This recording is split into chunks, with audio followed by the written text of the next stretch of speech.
Go live. All right.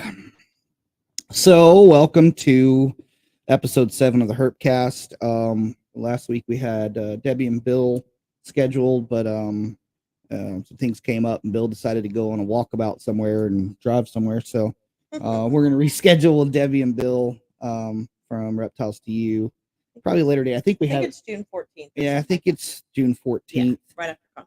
Right after Conroe. I think we're going to have them back on again. So, but so we took a break off last week. Not a break off like from the podcast. Obviously, we took a break off, but things have been going pretty crazy, like normal. Lori's been gone for a few days. She went to Dallas to help her mom get moved and visit some family stuff, and I just kind of stayed here and held the fort down, and did nothing. Tried not to burn the house down. Did nothing. Yeah, I did nothing. I did go dig. That was fun. You didn't do the things I asked. I never do. You have too many things. There's too many things. The list is very, very long. I got to get back to the list because I've been on a whole different plane, so I've got to get caught up.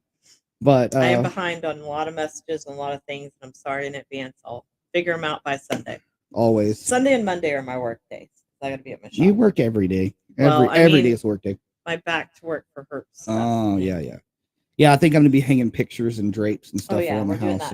Are you going to unpack all your crap over by the front door? Yeah, see? So, I don't know. Yeah, we've lived here for 2 years and never finished unpacking. We haven't even unpacked. We're going to hang pictures. Yeah, hang pictures, and I got light bulbs to change out and, stuff around the house. So, hey, it's all done at our shop. Yeah, shops are great. Everything's there, great there. But yeah, so we are excited to have our guest on. If you guys have been to our shows or any shows, any shows worth mentioning, really? I was gonna get on the thing. You stop? I'm supposed to read the notifications off. All I can hear is ding, ding, ding, ding, ding. Sean, how do I get on the thingy to watch all the comments? You have to go to the YouTube. There it is. You go. I click on this. Yeah, but you have to turn the volume down. You have to turn the volume all the way down. Oh my Lord, sorry. There you go. You can see the comments. But yeah, you'll recognize Mr. Tom Harbin. You've seen him at shows. You can't miss his infectious smile. The history of Tom we'll talk about today on the show, and what he's been doing and what he's done, and I'm pretty sure he has some crazy stories. Yes. He's told us some really cool stuff. But he's a great guy. If you ever see Mr. Harbin at a show, make sure you go up and say hi. Him and his wife are usually there. But you can't miss him. You can't miss his banner. You can't miss the quality of his animals. It's outrageous. He's definitely one of our favorite people. He's one of the nicest guys we've ever had the pleasure of meeting in this community. So without further ado, we will bring on Mr. Harbin here. Give me 1 second. There's Mr. Tom Harbin. How are you doing, sir? Hey, I'm doing great. Good evening. Good evening. Thank you. Good evening to you too. Welcome to the HERPCast. I mean, we're not, those big old podcasts, but we're better. You are the best. We're better. You are the best. Better. We're better. Oh, We're better. yeah. We're better. So yeah, if you want, me. yeah, especially you. I'm a people, professional. At this. you're a professional. Yeah, absolutely. So professional. But yeah, go ahead. For people who don't know who you are, which they've been hiding under a rock, introduce yourself and your company and what you do. Well, I'm Tom Harbin. I hope I have met a lot of you guys at shows around the country, around the South especially. I've been probably like a whole bunch of you guys been messing with reptiles for over 60 years. Maybe not like a bunch of you guys, but this summer, next month, I guess, I'll turn 71 years old. No way. Yeah. So I don't know how much sand is left in the.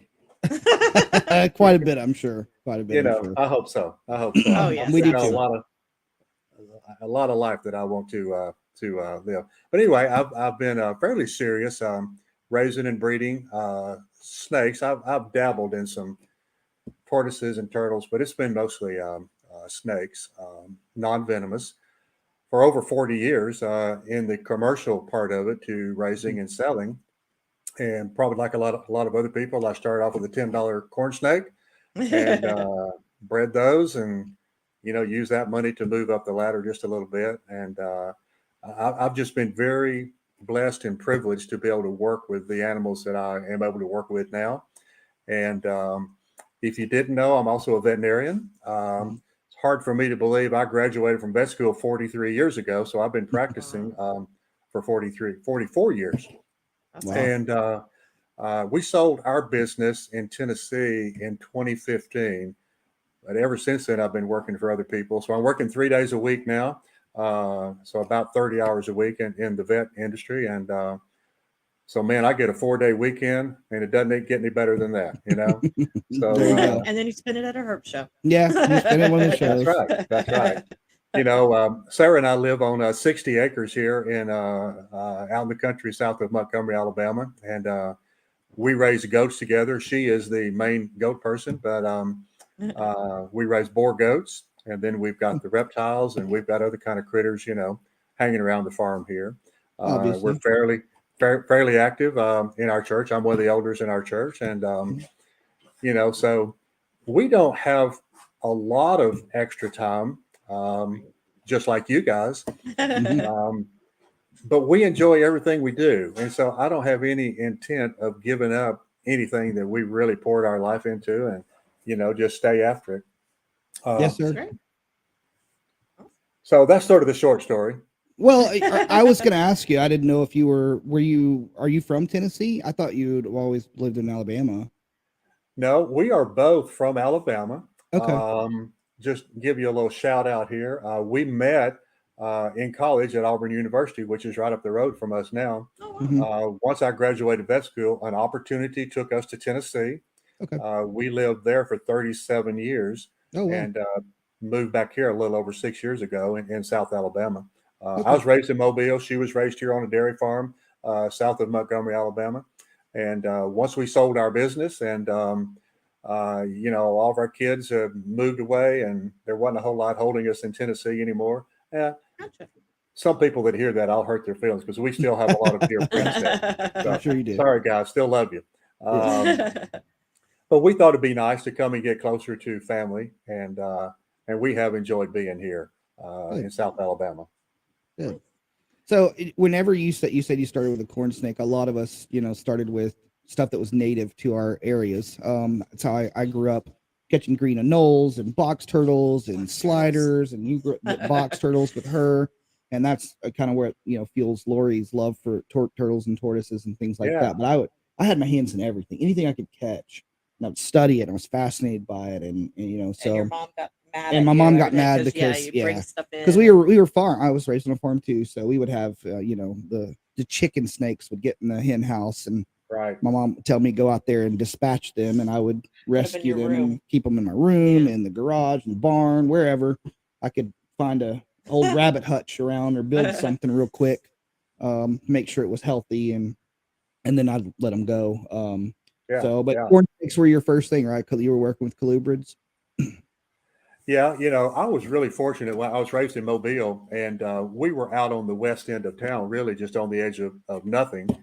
And we were in Black Pine country.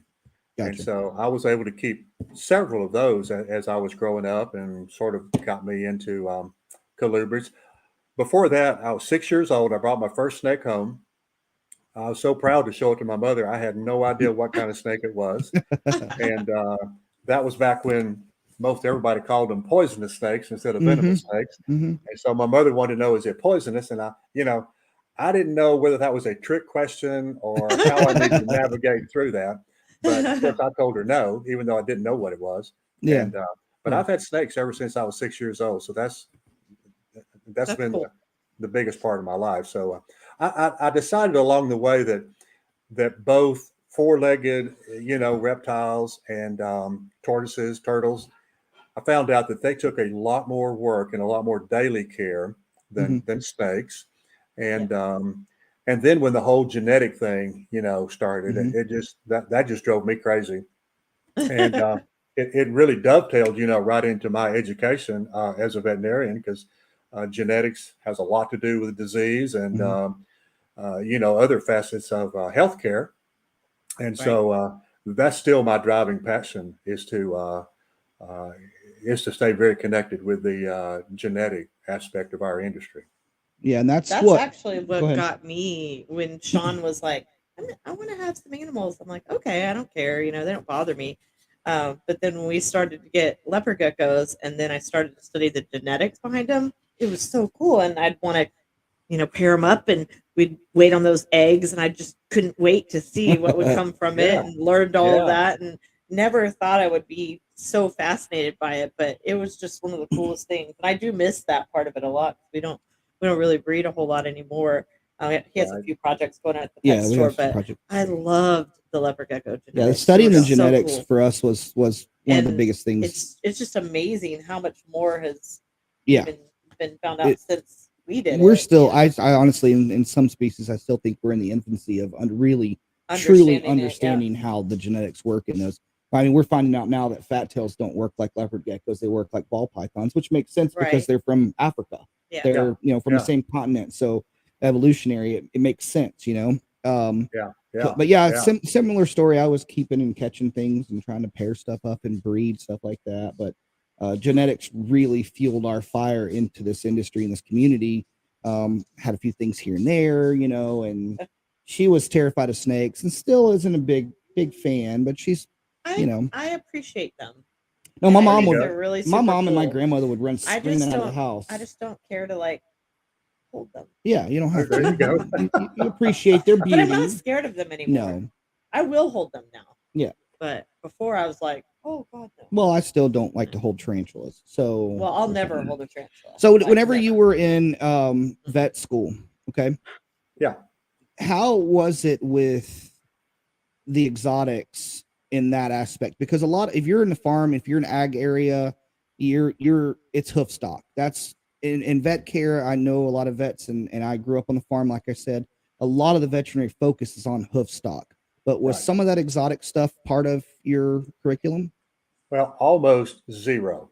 Yeah. Almost zero. So anything that I have picked up has been on my own since then. Gotcha. And of course, as a keeper, as a responsible keeper, I think any of us want to research and learn and know as much about the animals that we're keeping. And then that branched off into medicine and, surgery. And a recent transition for me, when we moved back here, Auburn's just right up the road from us. It's about 45 minutes up the road. And so I was invited to come up and speak to a couple of the clubs in the vet school, the zoo club and a couple of other clubs. And that sort of opened up a door. Last year, they invited me to come up and teach one of their classes on reptile reproduction and genetics. And so awesome. I'm not truly on full-time staff. In fact, I'm not. I just teach the one class, and that's one time a year. And that has just been one of the greatest things to happen to me in a long, long time. To get up there and just pour into, young people and get them excited about, exotic medicine. Yeah, we just recently found out. It's hard to find vets that do have that experience and know a lot about it. So it's really cool that it's becoming more common. Well, and it has become more common, but like A&M stopped their exotic programs. Yeah, I know. I was surprised about that. Yeah. A couple of years ago, I think we heard of that. It was very surprising. Yeah, and we have several. I mean, there's still some offshoots of it, but I mean, like they're big. They had a pretty big program. Yeah, we have several friends that are vets that Dr. Tristan and Dr. Jill Heatley, and she does my health certs and checkups and stuff at the pet store. Dr. Overton up in Dallas is, but there was a few people that we know that went through those programs, and now I'm meeting these students that come into the shop and we talk about it. And there's really nothing for like just an exotic offshoot. It's back to hoof stock kind of stuff, dog, cats, and hoof stock, basically domestic and stuff. So, which kind of is strange for such a big school like A&M with that kind of history, especially in the veterinary community. I hope so. Yeah. One of the things that has branched off of me being as involved as I am in the herp world and being a veterinarian at the same time. And I do see a moderate number of reptiles in the practice here. But something else that I have offered to people, and we've had more than just a few people take advantage of this, since we have overnight FedEx, if people don't have access to a helpful, exotic veterinarian, I have people, pack up snakes and put them FedEx, and they're in my clinic by the next morning, and we work them up, and awesome. So yeah, that's interesting. That's something that's a really good option, actually. So that we should make sure that all the know that. That's well, and we have a lot of times they're looking for someone in their area, and I think that's something we have people here too, like Dr. Rob Koch. I'm sure some of these names. He's the head keeper. He's just been getting back into like the wet labs at A&M, so we've been actually taking our animals from the herp shop up there to use, for them to train vet students. We did vet day. So we're trying to instill that in the community here in Bryan College Station. And we're working really closely with A&M to, if they need something, absolutely, here it is. So good. The last time they did, they took Ferdinand, our big, we have a Anery hypo white-side bull snake, adult male, that's like somebody holding a baby corn snake. He's super, super docile. He's a beautiful snake, great for education. But they did venipuncture and tubing, and they put him through his paces for a whole day at A&M, and he was just great. But we live in a day and age to where I'm not going to be real careful about what I'm saying, but with all the restrictions that when you get Humane Society and PETA, and for me to get animals into the vet school to use for demonstrations, it took an incredible amount of paperwork and permissions, on up the line, and that has translated for the students there in vet school. They don't get near as much exposure to live animal work as I did, 50 years ago. Yeah. So to give them an opportunity to get hands-on, with live animals, it takes some doing. Yeah, we've had to sign some forms and go through insurance, and we've looked into. I mean, we followed all the procedures and stuff. But it's good that they're actually have reached out to us and say, hey, we know the history of your shop already, and we know you're going to bring us good stuff and healthy animals and a good variety of different things. So I think it's always important with the educational side of that. That's something we've always done, always stood for, and I know you have too, because I have sent people directly to your table. Like, we probably do that too often. Well, no, but we're like, no, because I've seen Tom overhear conversations going on like down the row, and he'll be like, "That girl doesn't know what she's talking about. Let me talk to her." And I've seen it happen. It happened at Slidell. He was like telling a girl that she was absolutely wrong and everything. The girl that was saying the music was too loud for the snake. Oh gosh. I was like, okay, that was crazy. I'm gonna breathe. Yeah. But even Tom was like, that girl, no idea. But again, it goes back to education, and it does. And here's the thing too with social media. There's so many people who have Dunning-Kruger syndrome, and it's the little bit of information that makes them a genius in that field.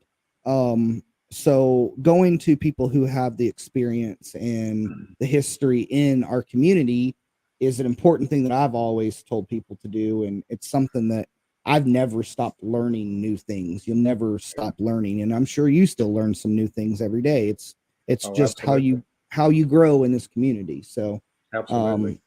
We had a case at the clinic, the last dog that we saw today, the people rushed it in, and the kids were out shooting paintball guns at each other. And the dog jumped up in the air and grabbed one, hit him in the face, and he swallowed part of it. And, of course, ethylene glycol is propylene glycol is very toxic. And, antifreeze, ethylene glycol. Yes. So this is polyethylene glycol that's in those balls, those paintballs. And so, we had to get, I'd never heard of that before. So like you say, learning every day. Was the dog okay? I think he's going to be. He's going to be. If he does okay for 24 hours, I think we're going to be okay with him. But what you're talking about there is, I think it's the greatest thing that we can do is to educate people, and not just be about selling animals. We educate people and we bring them up right. They're always going to be faithful customers and they're always going to be friends, 100%. And if we don't build around that, then we're short-lived anyway. No, I Absolutely. that's something Because you want the animals to have their best chance when they leave you. It's not about, it's just let's make sure that they're getting a home where they understand how to take care of it properly. Oh, and we've declined sales. We've ended for a long lot time. of vendors have. Like I'm they sure feel you like, have too. I'm sure you've told people, yeah. look, I don't feel do comfortable your selling this animal research to you first and come back to me next time and we'll talk. Yeah, it's something that more people need to learn how to do. But again, it's one of those things that we learned early on. It's like, I just don't feel comfortable selling this animal that I raised from an egg to produce and that I've cared for this long, and then they just don't want to listen. So yeah, I'll turn down a sale in a heartbeat. But so what was your first breeding pair? What was the first animals that you produced? We were fortunate enough to be able to produce some eggs out of those black pine snakes. Oh, cool. Nice. So we had a couple of breeding pairs, and that was just crazy. The big babies, kind of like ball pythons are big babies. And once I said, I think there's going to be some future in this for me, because then you want to try to do another species, and one thing leads to another, and I tell people a lot, if you can keep an animal in captivity and provide it what it needs and do well at that, they're probably going to be reproductive. And consistent reproduction tells you're doing something right, because they're not going to reproduce in captivity if you're not, meeting their needs. And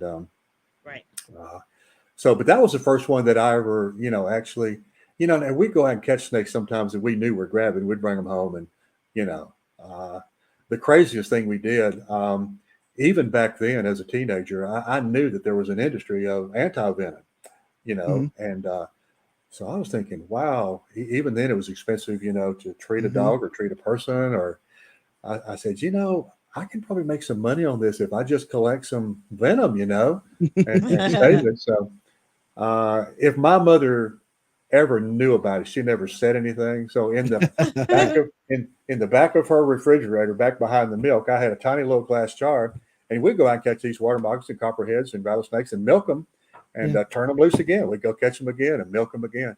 I never made a penny off of that. I'm surprised I'm still alive. Yeah, but that's a good thing. Yeah, good thinking, right? So I don't work with venomous at all anymore. I did have Gilas in Tennessee, and I was able to reproduce Gilas in captivity, and that was one of the most personally satisfying things for me. I love they're illegal in Alabama, so we can't have them. I had Rio Fuerte beadeds for a long time. They're so pretty. And my male was not pretty. Well, he was pretty. Oh, he was beautiful, but he was spicy. He was very spicy. Okay. My female was like holding I've the been described as that every once in a while. Spicy. But that's the only venomous that I've ever really worked with. I've been around. I've relocated a bunch. I mean, I work with a lot of the animal control. Wherever I've lived, I've always made contact with local animal control and offered that up, and people around our area. When we lived up in Dallas knew, just call Sean, he'll come remove whatever copperheads, and they were mostly rat snakes, but copperheads. Everybody thought it was one. Everybody, so I was always that guy to go, remove them and relocate them and stuff. But I think they're stunning. And yes, and like, Aaron, I can be spicy. Mangshan vipers are one of my favorite.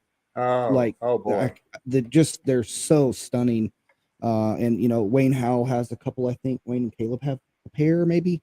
And I've seen them in person is a whole different. You see them in pictures and stuff, but yeah, just seeing the size. And then we went out to. We actually visited Crutchfield when we were in Florida last year, and he's, say what you want about Tom, but he's got his whole philosophy and everything has changed from those days when it was just smuggling, to making sure that the animals are getting the best habitat and as natural as possible, and these massive enclosures for his heloderma and his Mangshan vipers, and stuff that he probably hasn't even shown people we got to see. And so, Oh yeah, you know, yeah. I love seeing that stuff and love seeing the evolution of someone like that. You know, like I said, he's one of those polarizing people, but spending a few hours with him, you know, kind of brought me back down as far as what my thinking was, you know. Yeah.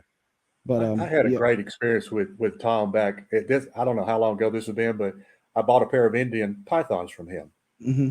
and took me 6 months to get the CITES paperwork and everything. Mm-hmm. It was a big rigmarole back then, and so I raised them up, got them up to breeding size, and come to find out there was two males, you know, and I wasn't smart enough to check them, you know, when I bought them. Yeah. So I called Tom back up, and I got somebody on the grounds there in his facility, and I said, "Hey, here's what's happened." They says, "Well, I'm sorry, but you can't talk to Tom. He's going to be out of the office for a couple of years."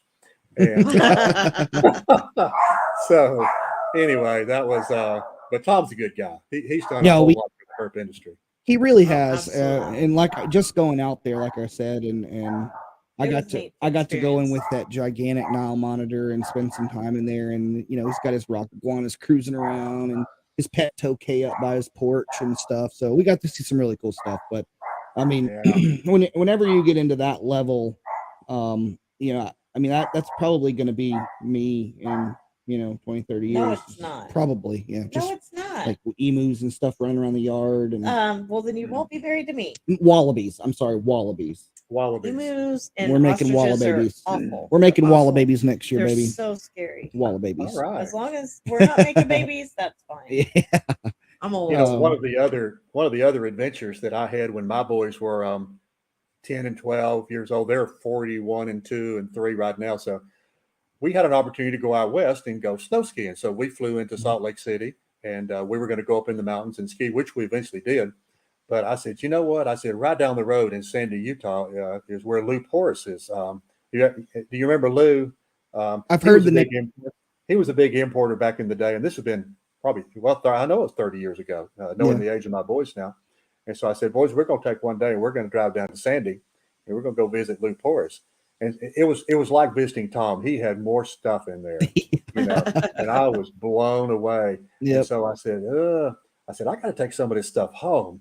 And I don't know, we bought 10 or 12 snakes. And of course, we had flown out there, and I didn't know anything about shipping snakes. And so I got all my socks, and I put a snake in each sock and hung them on the inside of my pants. And so we got on the airplane, and here I was. They weren't x-raying people back then, you know, and all that stuff. Oh my gosh. And so once we got in the airplane, you know, I went to the bathroom, took the snakes out of my pants, and, you know, put them in my carry-on bag.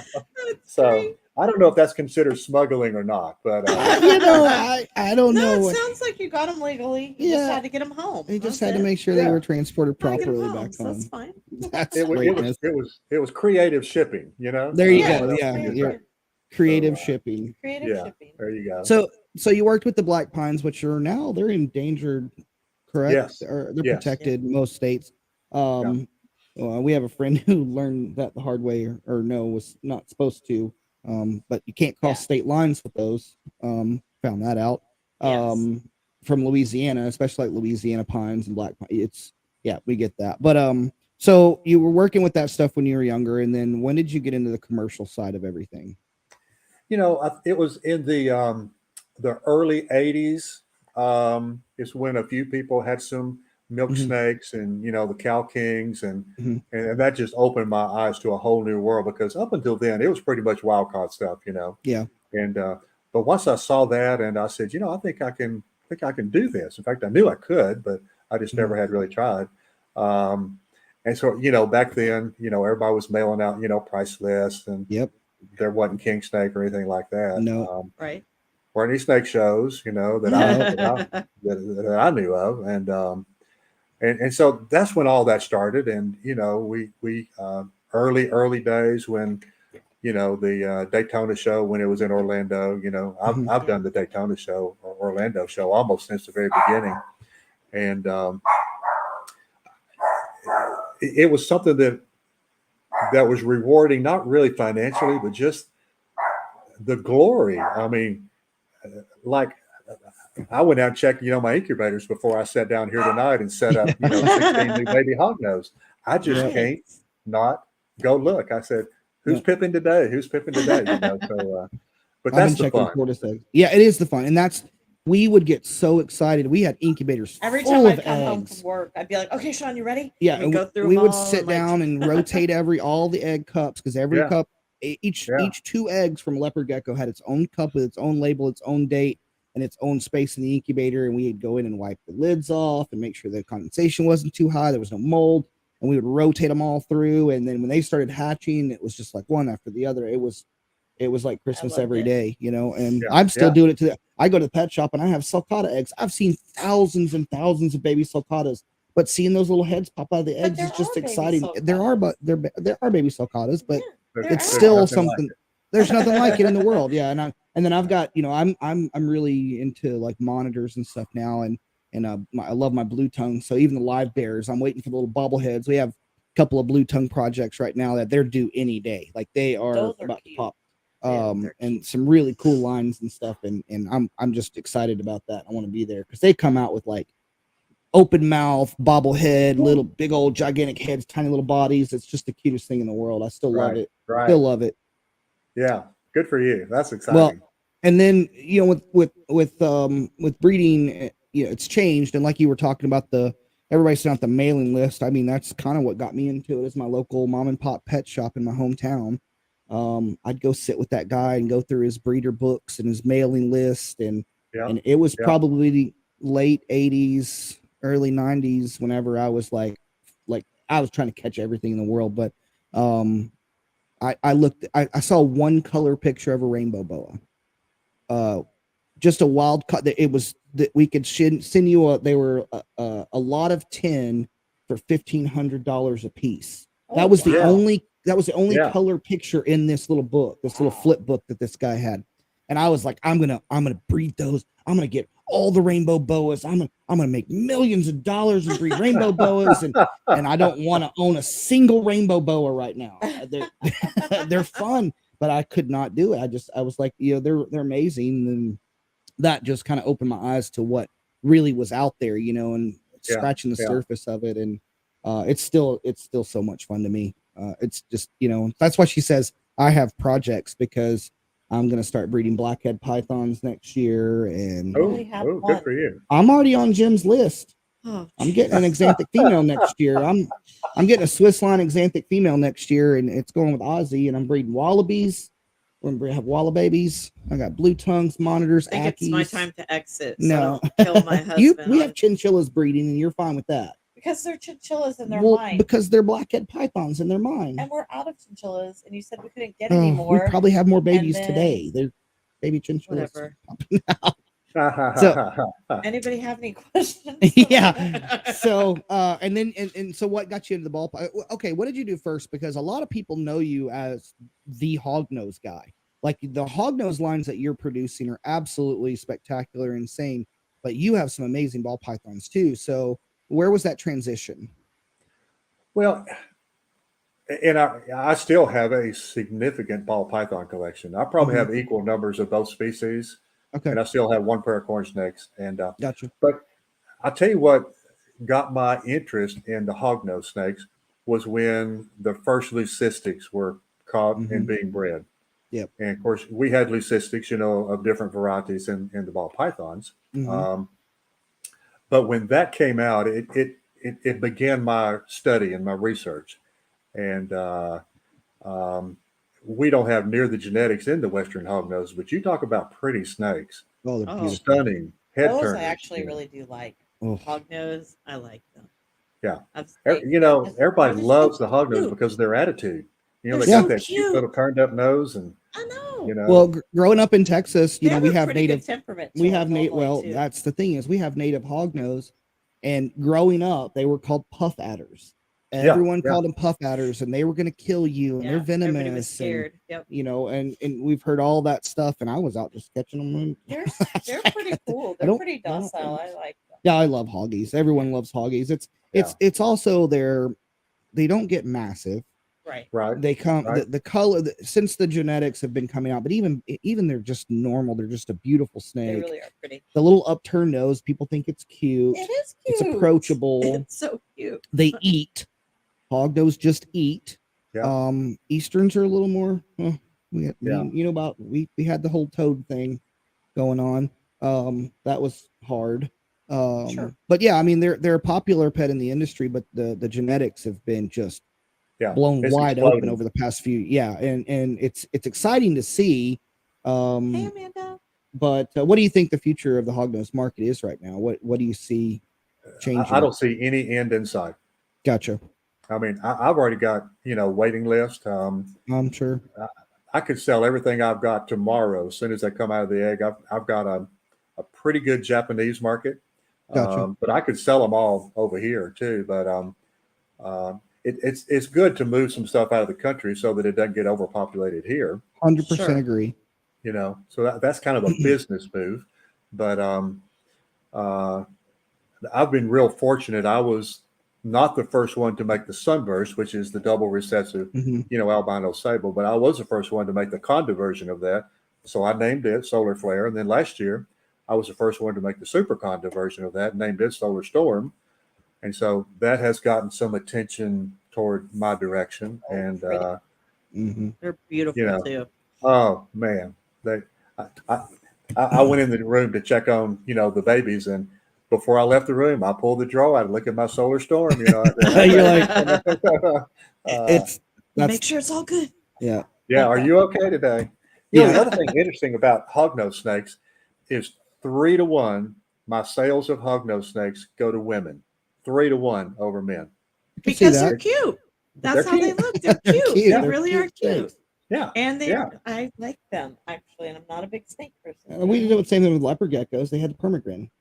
We sold a lot of leopard They're geckos to so women. In fact, cute. they look like they're smiling. They are. They're so So Yeah, they cute. do. Yeah, there's yeah. that aesthetics that go into that, and the guys usually, especially if they're in this community, they're like, "What can I make with that? I got to Yeah. get the plug and the socket." That's my problem. Obviously, Yes, it is your problem. Among a lot of problems, but that's one. That's problem. one of my biggest. Yeah. You gotta. We don't have both. enough time to go into all. You gotta that, have though. pairs. Yeah, You just yeah, can't have yeah. one. It's like a Yeah. lace We potato. should write a book about your Yeah. problems. Yeah. Yes, we should. Yeah. Actually, I could So- maybe so make some an- money off of an- that. Another thing, this has turned into a family thing. I have 2 boys. Mhm. The oldest son is in Knoxville, and his wife is a veterinarian, but they also raise Oh, wow. hognose snakes. Awesome. And cool. I think I was probably an influence to get them into that. And they've gotten pretty serious about that. The younger son has our 2 grandboys, and they raise crested geckos. And so Awesome. Oh, cool. it's just transcended, generations, which is kind of a neat thing for us. It's cool for us to see too with my kiddos and my son Yeah. and you've met obviously Peyton and maybe one of the girls at the same time. It's either Hannah or Haley. Usually Haley is at the shows. But see their interest be sparked in this, and they love going to the pet store. Peyton was never really one of those people that was into the animals as much. He saw it as oh, this is work.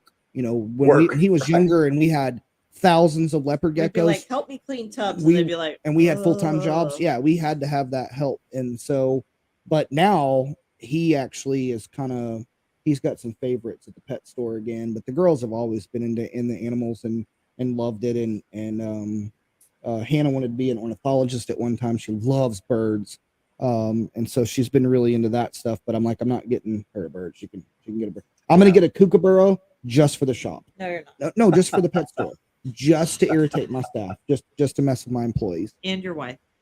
Are you gonna be at the store? Well, I don't. Never mind. I don't Okay. know. Well, if you come up there, I'll go make it go off with crazy stuff like that. So, but so yeah, so you ball pythons and hognose now is what you mainly specialize in. You said you had a couple of corn snakes and stuff like that, but genetics wise, do you see there being any big swings in hognose? You don't have to tell us your secrets. I know that everybody's always got a special project. We always did. But do you see some new and interesting things coming out of hognose genetics? Yes. And I think most people in the hognose world know about this, and there's more people that have them. But there's a gentleman in Switzerland that a new recessive popped up in his group, and he named it Swiss chocolate. It's another hypermelanistic. He's got a couple of lines of those. So I imported several of those 2 years ago from Switzerland. And so I may even have have babies this year. I'm not sure yet. But, I'm a Oh, that's sucker. cool. I'm a sucker for hypermelanistic stuff. They're really cool. yeah, Ugh, yeah, just Sean, gets me. don't go over to his table. I always go to his table. I yeah. always go to Tom's Don't table. do it. It's one of the first tables I go to, just to see what's new and exciting. And yeah, Do you want to see if anyone has a question? yeah. There's people in the Okay. chat. I haven't seen Sorry. anybody say anything. I think everybody's just listening. Listening. Yeah. Does anybody Okay. have any Yeah. questions? Does anybody have any questions for Mr. Harbin here, except for Caleb Howell? Caleb can ask a question if he wants to. Don't be mean Let's to Caleb. see. Amanda's on. Amanda Cottonbow. Hey, Amanda. Well, I would just like to say thank you to you guys for the platform y'all provided for us, and thank you to all the patrons and exhibitors or vendors at the herp shows. And it's really been just a really good part of my life to get associated with you guys and the people that y'all draw to your shows. It's a good group of people that come to your shows. Well, we And the appreciate vendors that. are great. Yeah, we appreciate that. We've been vendors for a long time, so we try to build that. And you talked about family, and that's one thing obviously you've been around us a while to know that we push that family, that's a real thing with us. It really is, and we're happy you're part of it and your family. And I like everybody but you. yeah, she likes everyone with me. Except when she needs me to do something, and then it's like I don't like you. I just have to be nice. For a minute. Oh, so you Yeah. fake nice to me Yeah. just till I get it done, and then Yeah. then Yeah. you're like, on to the next thing, crack the whip. Although I have been gone a few days, I might need some things. Yeah, I'm So I'll be sure nice, I need some things too, but Well, nobody has Sean, any if we can questions. help you get your act together, I mean, just, people have tried. I People don't know have if tried. there's. okay. I don't know. People Yeah. have So tried. I'm not I going to just- waste my time. Nah, No, I'm pretty it's done fine. setting my It's ways. I'm already done setting my ways. He's okay. I Right. really do like him. Yeah. I do. Especially when you need something. I do. The love. Somebody said the love. Yeah. The love, yeah. It's nothing but love. So much. But it works for us, right? It's our dynamic. It works. It does. So Y'all are No, a great team. Y'all are a great team. we go through some stuff. We We have like our everyone. We days. have our ups and downs, but Absolutely. but we love each other, and we at the end of the day it's still us and everyone else that's involved in this whole thing, and we make up. Well, you've been married for how long, Tom? You said for a long What now? time. How long have you been married now? Pull it mic closer. This September, it will be 49 years. Wow. Oh my gosh. See, she I hadn't killed know. him. He's so nice. Well, I'm nice too. Huh. I'm nice too. He's You a know, lot smarter than you, I think, if he's been oh married yeah, 49 years. Yeah, he he's knows definitely a some lot stuff, smarter than me. He's Yeah, way more yeah. intelligent than me if he's been married that long. Well, not to get too far up into the marriage deal, but if folks that have been married for more than a day, and they tell me they've never had an argument, probably for the Lies. rest of they're liars. Lies. They're absolutely lying. So, Absolutely. No, it's and part of actually, it. I was told by one of my friends that if you're arguing, that's actually a good thing, because if you're ignoring each other and not talking about it, that's a That's bad right. thing. Like if you keep it all in and you don't talk. Yeah, So Sean and I must be the healthiest No, marriage in the world. If you when We you argue all when the you time. ignore me, I know that I need to probably really consider sleeping on the couch. And I never have, but I know that if you're that mad, you're ignoring me because you have a lot to say. I do. Yes. You're very vocal. I'm not shy. No, not at all, and no filter. That I've done something really wrong. Even if I don't know what I've done wrong, I know something is wrong. Yeah. So I stay away usually. Bide my time. Sometimes. Okay. So Sean, let me ask you a question, Sean. Yes, sir. And I hope Laurie will think this is funny, but so when the first words out of Laurie's mouth and she comes to you, she says, "Hey, Sean, I've been thinking." That scares me to death. Scares me to death. I'm like, oh Lord, here we go. What now? What in the world? Because there's no There's no time that I'm telling. not thinking. That's No, the but her problem. brain's like, Yeah. guys, Yeah. men and women are completely different. I'm like, the hamster will go like a spin in my head to get the wheel going, and then when something comes up, it stops, and he's staring at that one thing. Right? Yours has like 50,000 things flashing around, and you're like focused on all of them at the same time. Yes. So when she comes It's to called me, multitasking. I Sean. can multitask. I Yeah. can't multi-think. I can't What? multi-focus. I have to focus That on. makes no sense. No, I can multitask. I can be doing this like I'm talking and I'm looking at the comments and stuff, but I'm focused on this. I can't be. I'm not thinking about anything else in the world but what's going on right now. Your brain is like, what are we doing next week? What's my schedule like tomorrow? I got to set a schedule for next week. I got to get payroll done. I got to do this. I got to call this place and get a hotel booked. I got to get these tables booked. That's what your head's doing right now. Am I right? Not that, but but I'm pretty close. Yeah. That's just how we are.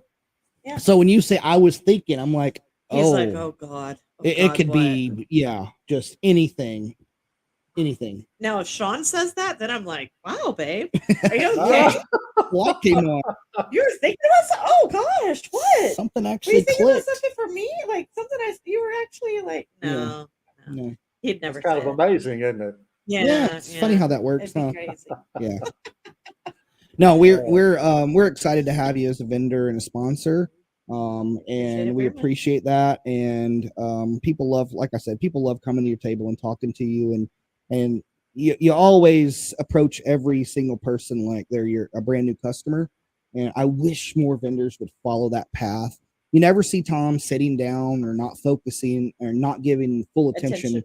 To the person who's in front of them. And there's usually 20 people in front of Tom at every table. And I've watched Tom just go down the line and he's answering questions with a big smile on his face. It's infectious. And you're what, to me, like, whenever I was vending, we were the same way. We talked to every single person. We loved the interaction between us and the customers. That was the best part of doing the shows, even if we didn't sell a single thing. Absolutely. We were trying to educate people and trying to get people interested. And we love talking about the animals. And that comes across whenever people come talk to Tom. It really does. It's something that I wish more people would really take a look at and spend some time. Anybody that's gone up and talked to Tom knows that. Oh, absolutely. Just another vendor. Yeah. Just shooting the crap, go talk to Tom. And it's funny what you learn and what you hear and what you see and pick up on. And so, yeah, we really appreciate it. Like I said, you're one of our favorite people. We talk about it all the time. Why can't my husband be so nice? I am always nice. Just kidding. We have so much going on now. You guys, you have your own business, or you had your own business, and was your wife involved in that same business? She sure was.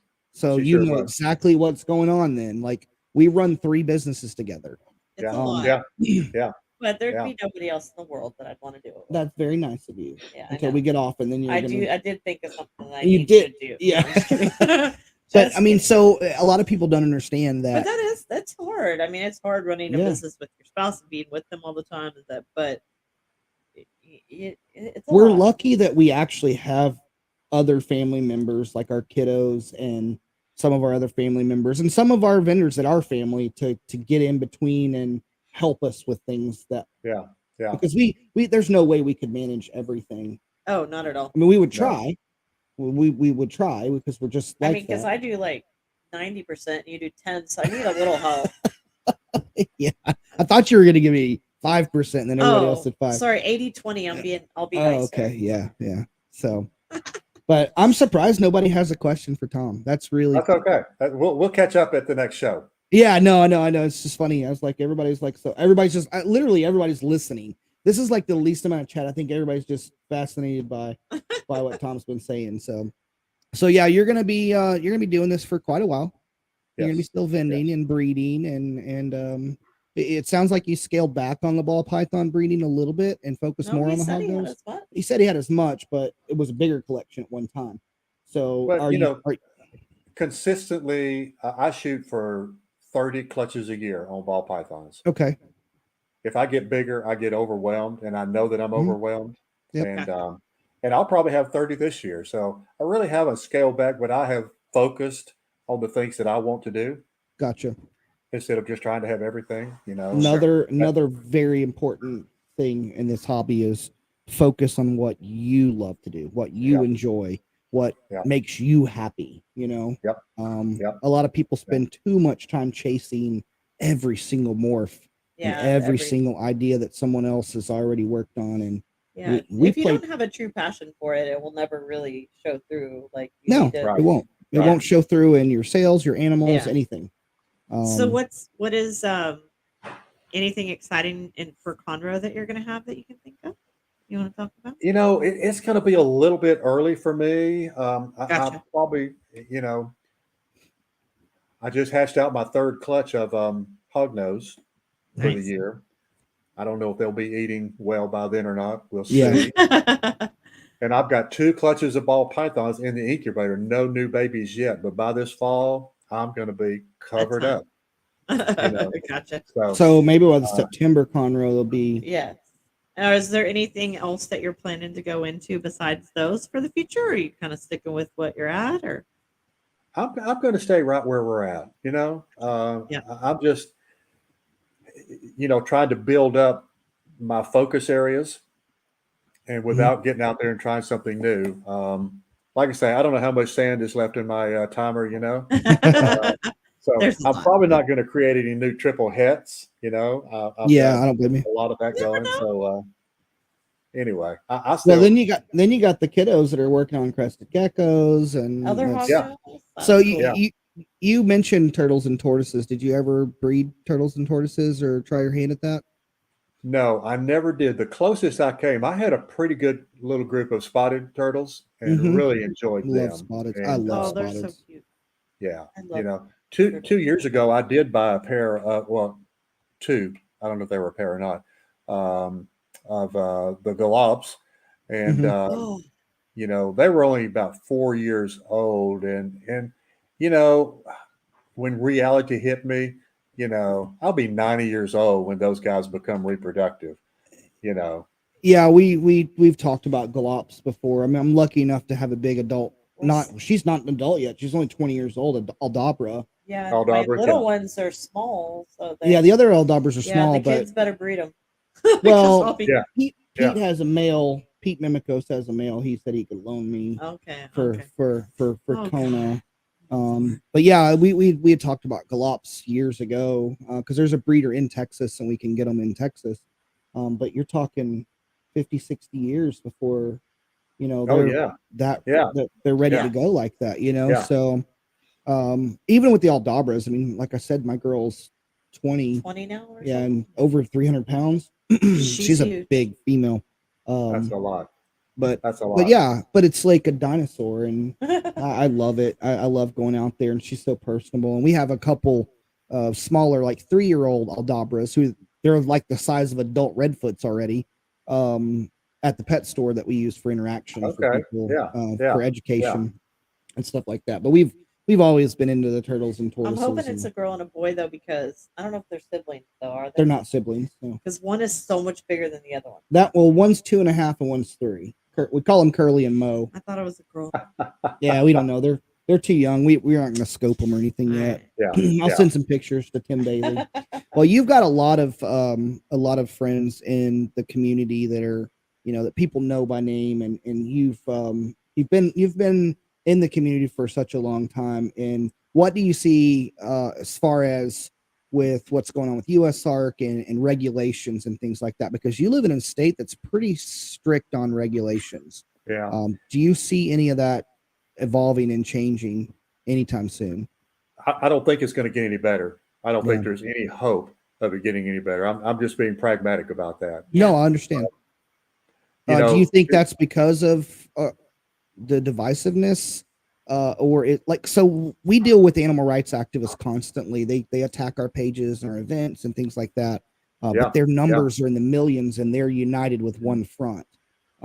That's the only thing that I think could change what we are doing, and we've been. I think it's come a long way though. It has come a long way, but we've been present and we've seen it happen in Texas where they've actually overturned an entire county ban. That was a great thing that USARC did to help us. People's That's perception of reptiles are just there's still a lot of that out there that they don't understand. Yeah. Well, and that's kind of the hope with doing the shows and education is to get people. But I think Tom's right. Unfortunately, and they're going to continue to go after keepers and stuff like that. But so and people who don't know, in Alabama, there's a lot of species that you can't own in the entire state. Is that correct?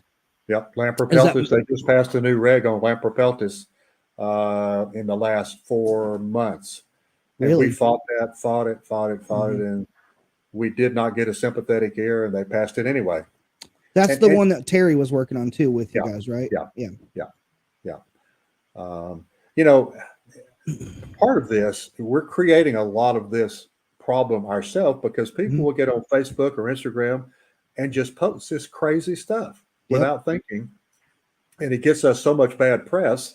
If people would just sit back, you don't have to be sensational, and Yes. show just to get attention, just to get more looks or likes or whatever. I So feel I that think in that's my hurting bones. us. And I agree but 100%. And sharing we're, those things that are, yeah, like Well, don't share it, don't put it out there. We're what I trying think not he's to. talking about too is like the Yeah. free handlers, the live feeding Yes, that's what I'm videos, saying. the And stuff then like people that. see that and they share It's it just everywhere. And because it's they like, want the likes and right. they're trying to monetize it, Yeah. yeah. Um, There was a young man that came up to my table. What was the last show that I was at with you guys? probably Slidell, right? Slidell? Yes. Probably Yeah. Slidell. Yeah. Probably so. A young man, 18 years old. And he came up with his mother and daddy, and um, he had a rattlesnake in a tub. That's fine. And I said, "Hey, what you got? You got an Atrox there?" He said, "Yeah, I just bought it." And Oh, okay. No, that's not and, okay. But he bought it, not brought it in. I thought he brought it in, but I'm He's listening. not yeah, he supposed to be bought it. He walking around with purchased it at the show. And so he and I had a conversation. I said, I said, I just quit that years ago. He said, well, what you don't know about me, he said, I'm a free handler. Oh, And so he gets his phone out and he shows me holding this water moccasin in his hand, putting it up to his face like this. And I said, young man, I said, please quit that Mhm. because you're going to get bit someday. And the way you're doing this, good chance you're going to die if you get bit in the Yep. face. Yep. And he said, "Oh no." He said, "I've worked with some of the best handlers. I've been trained." And I said, "I know." I said, "I want to show you some hands and some scars on people that I know that Mhm. have yes. lost fingers, they've lost use of body parts, and Yep. But he didn't hear a word I said. No, Yeah. he didn't. I, And what it also And he concerns should have me, been escorted out he with should that have been animal. escorted out with that animal because Yeah. we have a policy against that. Yeah. Vendors aren't. If a vendor sells a venomous animal, the person has 30 days to get their permit, especially in the state of Louisiana, or they have to have their permit. And the vendors have their okay, permits, but they're not allowed to walk around with those Yeah, they're either animals. supposed to hold it under the table Yep. till the vendor is ready to leave Yep. and then escort right. it Yeah, out. we have that. We have Yeah. that as a procedure. So that's a little So thing I need actually to. good to know. That's good to Well, know. Yeah, something I can address. yeah, and I thought that was my last words to him, just because of his reckless nature and very Mhm. proud of being reckless. And Of course. I said, let me tell you this. I said, I hope you know Jesus because they're going to kill you someday. Yeah. And Yep. he thought I was just an old fogey, and No. You're like, little do you Oh, know, to I be haven't. to No, be yeah, 18 yeah. and bulletproof again, Yes, right? exactly. right, exactly. I'm sure I felt the same way. Yeah, But we did some reckless stuff. I mean, I did some stupid stuff that probably should have killed me. And looking back, I'm like, well, now I got to tell these younger people not to do that. I mean, I ran out and caught copperheads and stuff, and we carried yeah, coral snakes around like corn snakes I got because box we were turtles. taught. I got No, box we were turtles. taught that a coral snake had to gnaw on you to envenomate you. That's what we were taught. We didn't So you realize they're tried to get it to lapids. gnaw on No, you? no, we would never try to let a coral snake bite us. But a coral snakes were usually pretty docile and easy to handle. We'd find them, we'd pick them up and carry them around for a little bit and let them go. Look at them, enjoy them, but not knowing that they are lapids and related to cobras, and they Right. don't have to gnaw on you at all. Yeah, they just they can bite get you. you. Yeah.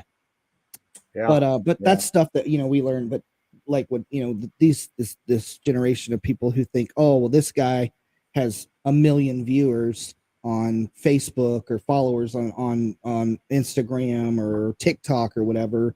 He's making thousands of dollars off of handling a cobra. So I can do the same thing. Right. And I yeah. hate that about our community. It is our worst enemy. So Well, we've got a great family, and people on the outside of the reptile world don't understand they They don't. don't. what a family we are, and it's just I'm thankful to be a part of it because it Yep. sure has enriched my life to have We friends. are too. Well, we're glad to have you. We appreciate you. Yeah, the guy that redid all of our website stuff is somebody we knew a long time ago, and he was talking to the CEO of the company when I was on a video chat with him, and he was talking to him about how tight our community is when it really matters how tight our community is, and we're pretty self-policing to a point with some things, but we try to, as show promoters, we try to keep the shows as clean as possible. You know, and not everyone's ever going to agree with everything everybody else does, but we try to make it a family friendly, happy, you know, environment, and you know, hopefully everybody enjoys it. So that's our goal, I think, you know. And you're doing a good job. You're doing a good Thank job. you. That means a lot coming from you. We really appreciate that, for real. So I guess if there's no other questions, we can see if Tom has anything else and let him go enjoy his evening. He's like an hour ahead of us, I think, right? Right.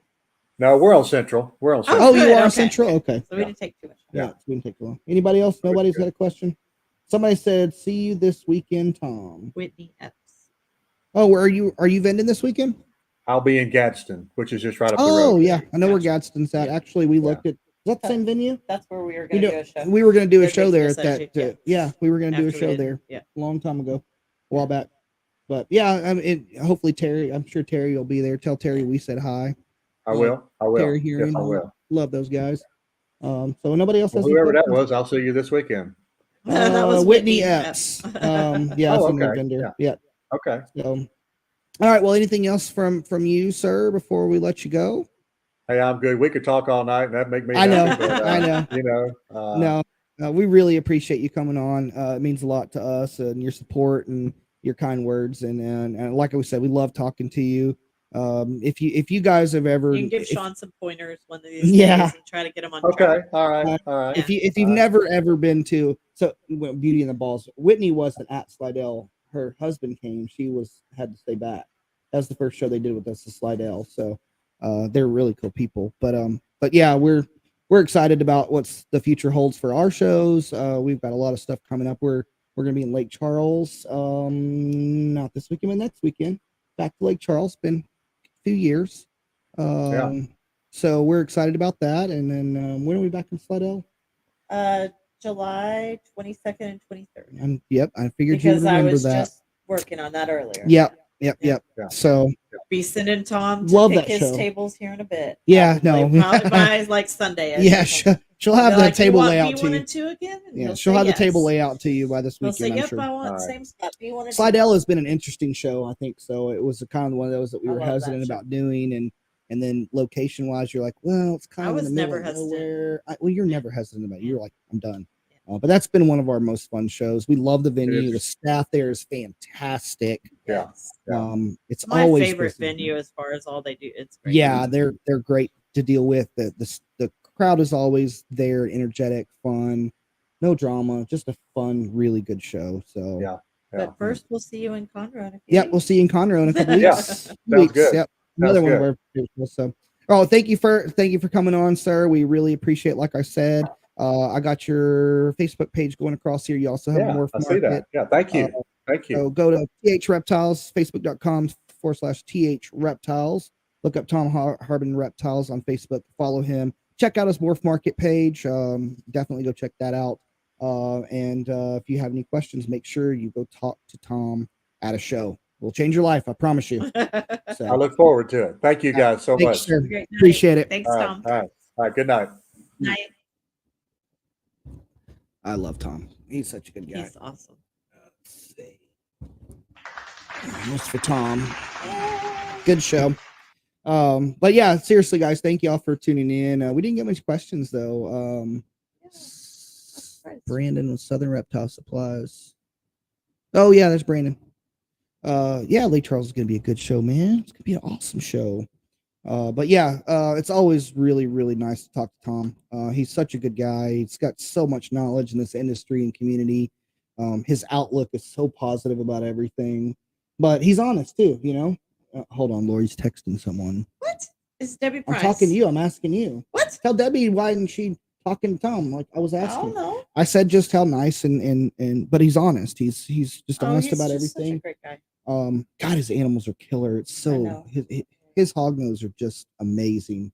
Lots of cool hognose, and his ball pythons are really cool too. So make sure you guys go check him out for real. Go talk to him. Go spend 10-15 minutes talking to Tom at a show.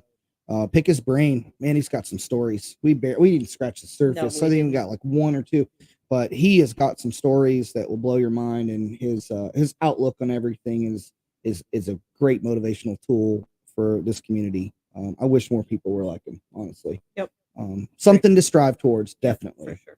So, but thank you guys. What do we have next week? I think we have Dax and Tay from D&T. Yeah. I think we have Dax and Tay are coming to join us Wednesday. Next Wednesday. Tom actually had a church meeting yesterday. Yeah, he on Wednesdays he's not available, so we switched. To Thursday so we switched it over till Thursday. I was coming back today. And Lori was in Dallas, so I'll be at the pet store in the morning. So if y'all need anything, yeah, we're excited about Lake Charles, guys. Y'all share that event. I know I've been talking to Stacy and Robert. They've been passing out flyers. We got billboards everywhere. The Facebook ads have been hitting so hard in Lake Charles. We're talking to the news about trying to get back on the news there. I'm really excited about going to the show, and I'm excited about Steamboat Bills. And the casino. Not the casino. But yeah, so we really appreciate you guys coming on. We will see you guys next Wednesday at 7 p.m. with Dax and Tay from D&T Reptiles. But go check out Tom Harbin Reptiles on Facebook and check out his Morph Market page. Got anything else, babe? No. All right. Love you guys. Love y'all. Bye.